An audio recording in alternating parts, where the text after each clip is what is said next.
What's up, Coaster fans? Right before I do my countdown, I would like to give a shout out to all the guys who ended up serving for our country. I would like to wish everyone happy Veterans Day. Since it is Veterans Day weekend, I would like to give you a Veterans Day special for the top 10 roller coasters at Six Flags Great America. Because America is always great. And besides, just a fun fact, Donald Trump became the 45th president of the United States. Woohoo! If you're a Hillary Clinton supporter, it's not against you. I respect your opinions. But still, happy Veterans Day to all who are in America. And have a safe journey throughout your overseas trips. Besides, let's get into the countdown. At number 10 is the Whizzer, the Anton Schwarzkopf family roller coaster. So I think the Whizzer deserves to be in this place because it has a very unique layout. It has kind of like a terrain layout. It is one of the best family coasters I've been on because it is really unique. Instead of a lift hill, it just turns you around and then it slants you for a drop. I think this roller coaster has a lot of unique moments. It has a lot of great helixes, and I've definitely seen better rides than this, but it is a roller coaster with one of the best layouts at Six Flags Great America. Coming in at number 9 is the Coney Island Cyclone model, the Viper. Viper is basically like the Cyclone at Coney Island and Luna Park. Basically, most people have like mixed emotions about this ride. Some people really like this ride, and some people think this ride is really rough. Basically, I think it's a mediocre roller coaster. This roller coaster is a little bit rough, but basically, it's kind of like a different kind of layout, but still, it's basically kind of like the Cyclone and Georgia Cyclone, but basically, Viper is actually one of the better copycats of the Cyclones. The worst Cyclone model I've been on was the Georgia Cyclone. I thought the Georgia Cyclone was actually pretty rough, while the Viper actually had some very slight shakes. And for the most part, this is actually a pretty smooth roller coaster. Not a bad roller coaster at all. But coming in at number 8 is the aerodynamic looping coaster Demon.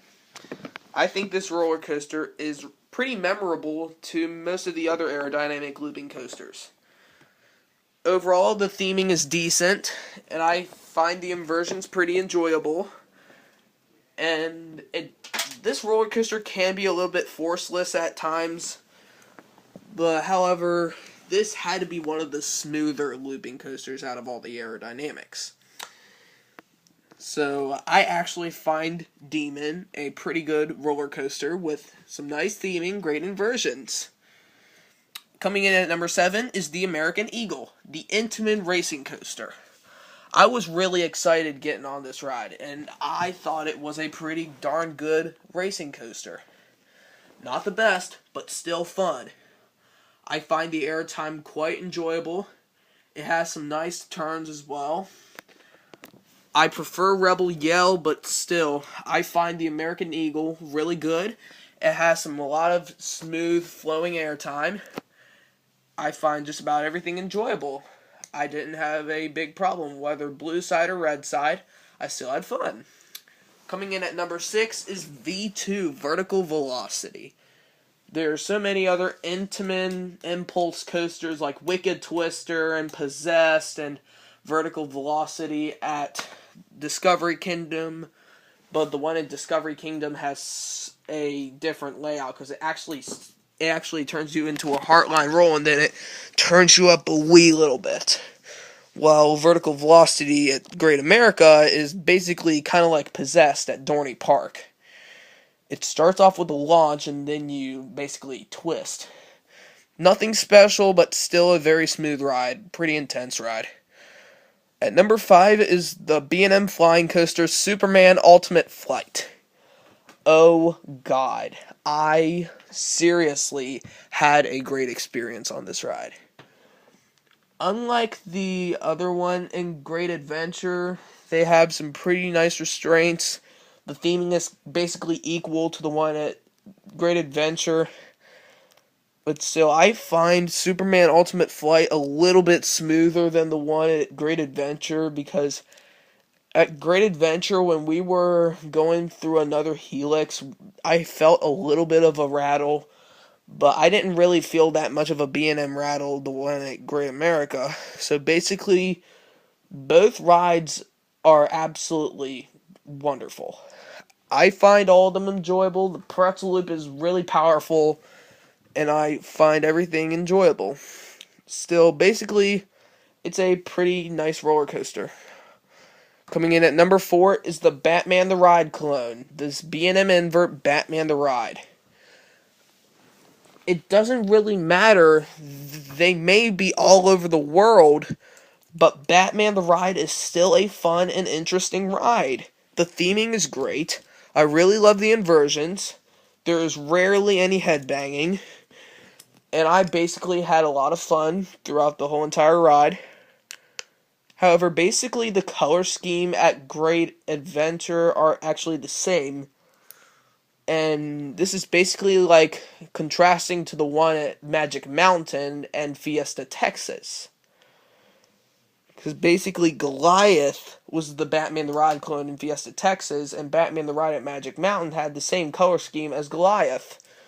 So they're actually they're compared. They're really similar, but all of them actually have the same layout. So nothing special, but basically like number 6 and number 5, still fun ride.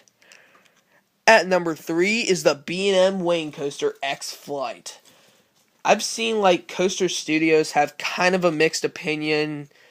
Some people say that this ride is really forceless, but I find this ride really intense. Don't get me wrong, it is not the best. It is definitely not the best wing coaster. Gatekeeper beats X-Flight by so many landslides. But X-Flight is memorable to some of the other wing coasters. The zero-G rolls are awesome. There are so many inversions on this ride. Basically, like Gatekeeper, it has a pretty intense wing over drop.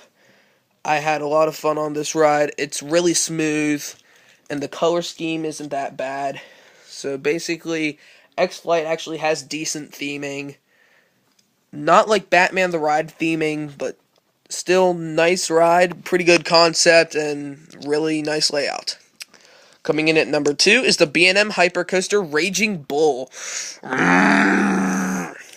Sorry, I had to act like a bull because I was just giving favor to that ride. Basically, this roller coaster it's more on the overbanked curve side, but the airtime is amazing. I really like the airtime, and it's pretty forceful throughout the whole entire ride. Right after the drop, I was like, whew, that definitely put out some adrenaline. This is a really intense roller coaster with a lot of high G's, and besides, there are a lot of overbank curves, but they should have added a little more airtime. But basically, I didn't have any problems with this ride. It is perfectly smooth. But what ended up leapfrogging Raging Bull? It is a roller coaster that nobody is surprised with. It is, of course, Goliath, the RMC roller coaster. I have been on just about every RMC, and most people say that this is one of the bottom. This roller coaster is extremely underrated, according to all of the RMCs. Goliath had probably the steepest drop on any RMC. It goes just about 72 miles per hour, with 2 fantastic inversions. The airtime is really forceful. It is glossy smooth. The restraints are pretty good. And basically, every time I get on this ride, I still have relief. Basically, the lines are actually pretty short every time I visit. So, I actually had a lot of fun getting on this ride at all times. And basically, if I ended up getting like a free pass or something like that, I would love to skip the lines to ride Goliath like 10 times in a row. It would be unnecessary, but awesome. But I did do that when I was in Dollywood when I get to ride a lightning rod. But still, So Goliath is still a pretty unique roller coaster with a really nice layout, 2 great inversions, and a really steep drop. Awesome. Thank you so much for tuning into my coaster countdown. Please comment down below. What were your thoughts? Please like and subscribe to see more of my videos. Adios.